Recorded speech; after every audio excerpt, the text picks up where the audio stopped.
Danas radim recenziju definitivno najskupljeg monitora koji je ikada kročio u moj studio. Ako ste mislili da je to bio onaj 360 Hz koji sam obrađivao još u aprilu, zeznuli ste se. Taj monitor je imao vrlo finu cenu od oko 700 evra, međutim ovaj danas košta čak 600 evra više i dolazi od BenQ-a.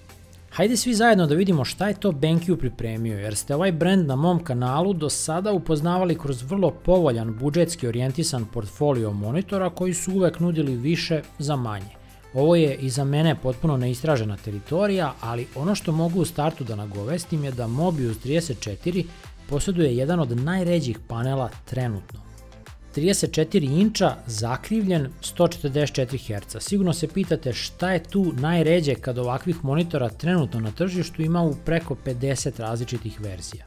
Istina je da 98% njih koristi VA ili Vertical Alignment panel, budući da je isti dosta fleksibilniji od preostalih tehnologija. VA je također sjajan izbor za zakrivljene monitore, budući da tehnologija pati od lošijih uglova, pa ova krivina na velikih 34 inča omogućava da svaki deo ekrana gledate pod istim uglom.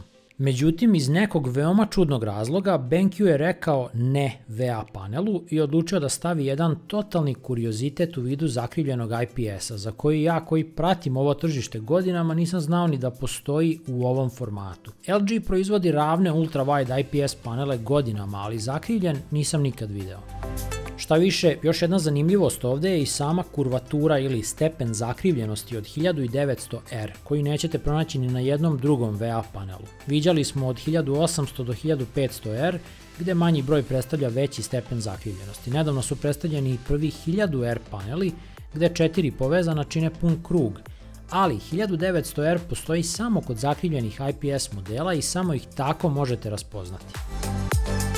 E sad, šta je u praksi rezultat ovoga? Recimo da je ovo monitor koji u ovoj vrlo specifičnoj kategoriji ima ubedljivo najbolji kvalitet slike i najprecizniji prikaz boja, baš kako je i IPS za toliko bolji od VA panela na svakom mogućem polju. Tako da mi deluje da je BenQ išao baš na ovakvu foru sa ovim modelom, u fazonu hajde da ponudimo nešto što niko drugi nema. To je sasvim ok i ima smisla ako svoj proizvod želiš učiniti zanimljivijim i izdvojiti ga za zahtevniju klijentelu.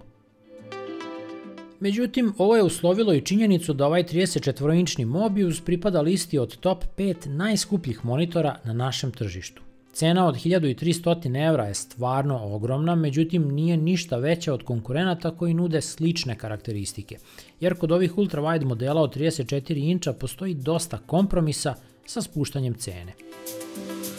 Ovaj monitor uz još svega par modela na našem tržištu nudi ultrawide 3440 x 1440 rezoluciju pri 144 Hz, što na ovakvim modelima i nije baš toliko zaživelo. 100 Hz ravno je standard koji je sa nama već duže vreme i ta brojka je čak i malo čudna danas jer se ne sreće baš tako često na onim manjim normalnim dijagonalama. Obično znamo za 60, 120, 144 ili 165 Hz, međutim zađemo li u još nižu kategoriju ovih 34-ki, vidjet ćete da je većina tih monitora u 60 ili eventualno 75 Hz. Pa kad to glavno pitanje cene provučemo kroz malo drugačiju prizmu činjenica, ovdje možemo vidjeti tipičan primjer onoga da dobijate ono što ste i platili. To je jednostavna matematika. Skup jeste, ali možete biti sigurni da se BenQ i dodatno potrudio. Jedan od primjera tog dodatnog truda je i zvuk. Trevolo zvučnici su sada tu u svojoj najjačoj 2.1 verziji. Dva frontalna drajvera uparena sa niskotoncem pozadi. Ovi zvučnici podržavaju bas efekte, nativno ih proizvode, vrlo su potentni i dolaze sa par interesantnih ekvilajzera koji su odlično tunirani za muziku, glas i gaming. Uz njih vam neće trebati slušalice, to jest bar neki od jeftinijih headsetova do 100 evra. U svakom slučaju ovo je audio solucija o kojoj drugi monitori generalno mogu samo da sanjaju.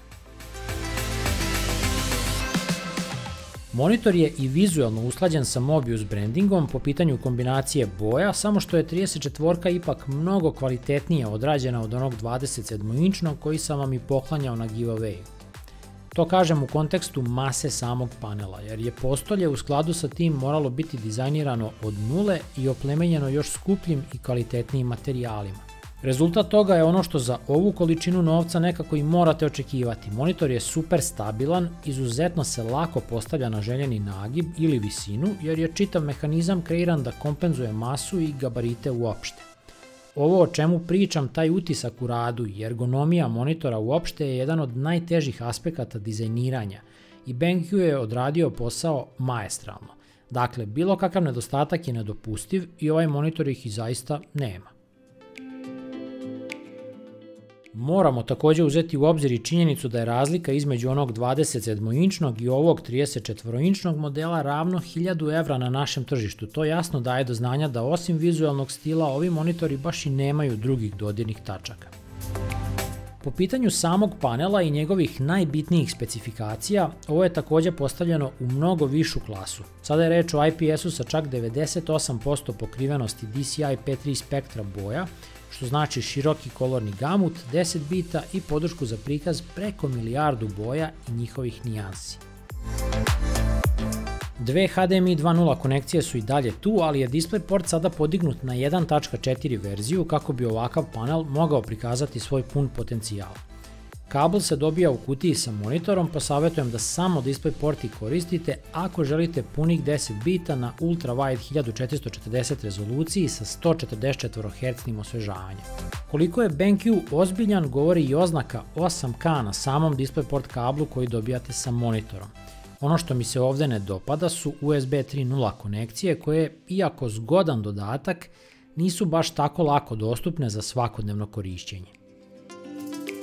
DisplayPort konekcija je također dobrodošla ako planirate iskoristiti i VESA Display HDR 400 sertifikat koji je također dodeljen ovom modelu, što znači da je i sama HDR podrška podignuta na viši nivo.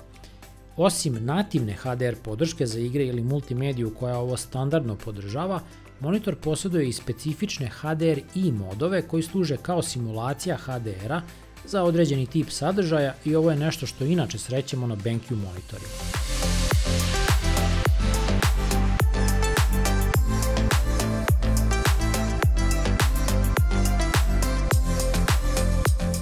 Sa ovim monitorom dolazi i daljinac i verujte mi na reč, ovo je jedan od najkorisnijih dodataka. Šteta što više monitora ne pakuje daljince jer vam ovo drastično ubrzava bukvalno svaki posao.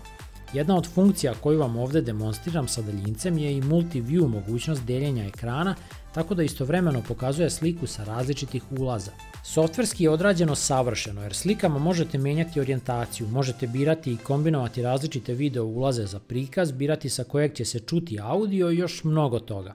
Ja sam kao što vidite povezao PC i PlayStation 5 i u ovom formatu mogu već da zamislim koliko bi ovo bilo zgodno za praćenje parametara nekog live streama sa konzole ako koristite PC kao osnovu za streaming.